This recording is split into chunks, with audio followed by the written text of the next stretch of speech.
want Just policy. we want Just policy. we want Just policy. मेहनत हमारी लूट तुम्हारी नहीं चलेगी, नहीं चलेगी, मेहनत हमारी लूट तुम्हारी नहीं चलेगी, नहीं चलेगी, मेहनत हमारी लूट तुम्हारी नहीं चलेगी, नहीं चलेगी। ब्रिटिश के साथ इंसाफ करो, इंसाफ करो, इंसाफ करो, इंसाफ करो, ब्रिटिश के साथ इंसाफ करो, वोकेशनल ट्रेनर्स के साथ इंसाफ करो, इंसाफ करो, इंसाफ करो, वोकेशनल ट्रेनर्स के साथ इंसाफ करो, इंसाफ करो, इंसाफ करो, वोकेशनल ट्रेनर्स के साथ इंसाफ करो, इंसाफ करो, इंसाफ करो, वोकेशनल ट्रेनर्स के साथ एलजी साहब इंसाफ करो। इंसाफ करो, इंसाफ करो। देखिए, ये जम्मू कश्मीर के वो हाईली क्वालिफाइड बच्चे हैं जिन्होंने MSc, PhD, MPhil, net clear, set clear किया हुआ है।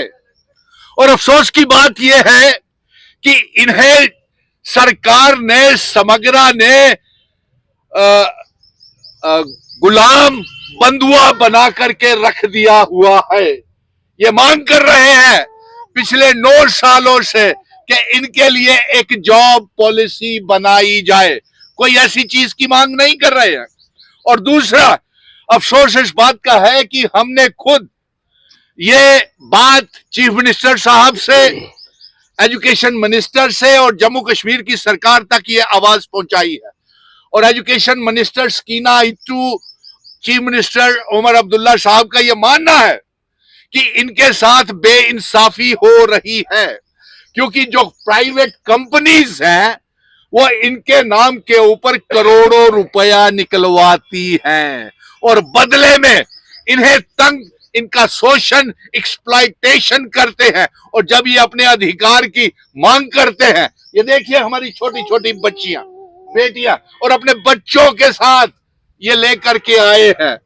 इन बच्चों के बारे में एलजी मनोज सिन्हा साहब सोचिए, इन बच्चों के बारे में चीफ मिनिस्टर साहब सोचिए। मैंने चीफ मिनिस्टर साहब को यह आवाज पहुंचा दी है, एजुकेशन मिनिस्टर को भी आवाज पहुंचा दी। और कीमती लाल जी, आप इनकी अध्यक्षता कर रहे हैं। आपकी मीटिंग वीरवार को हमने ये कहा है कि चीफ मिनिस्टर साहब इनका फैसला करें। और अफसोस की बात तो यह है, तरस खाइए इनके ऊपर। 9 सालों से इनको बंधुआ गुलाम बना करके रखा हुआ है और ये शादीशुदा भी हो गए हैं, ओवर एज हो गए हैं। 31 मार्च से इनको, सुन लीजिए ये सरकार, 31 मार्च से इसको डिसएंगेज नहीं, फिर से इंगेज करने का, यानी कि गुलाम बनाने के लिए फिर से इनकी एप्लीकेशंस ले रहे। लेकिन इन सब ने इनकार कर दिया है।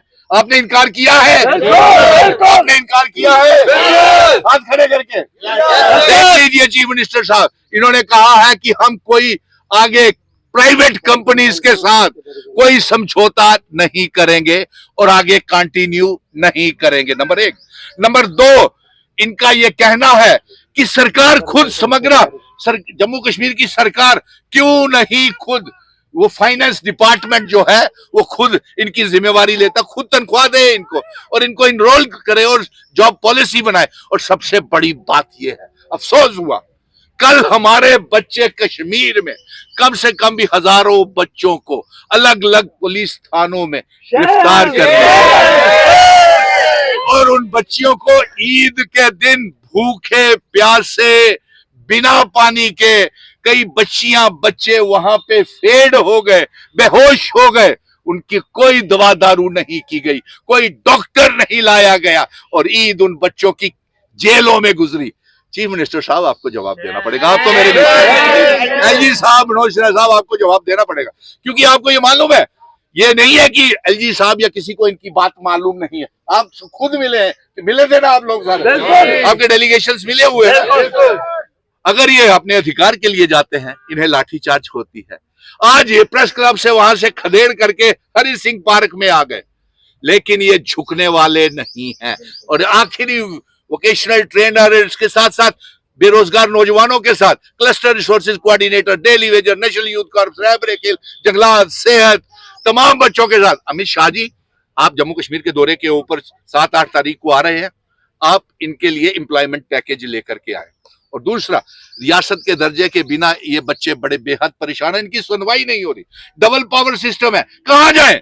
एलजी साहब आपके दरवाजे पे आते हैं तो वहां से इनको लाठीचार्ज करके राजभवन से निकाल दिया जाता है। अगर चीफ मिनिस्टर साहब के ऑफिस में जाते हैं, खैर उन्होंने तो, मैंने खुद स्वयं डॉक्टर फारूक अब्दुल्ला साहब को और सरकार और स्कीना एजुकेशन मिनिस्टर, उन्होंने खुद माना है कि इनके साथ बेइंसाफी हो रही है, धांधलियां हो रही है और इनको इंसाफ मिलना चाहिए।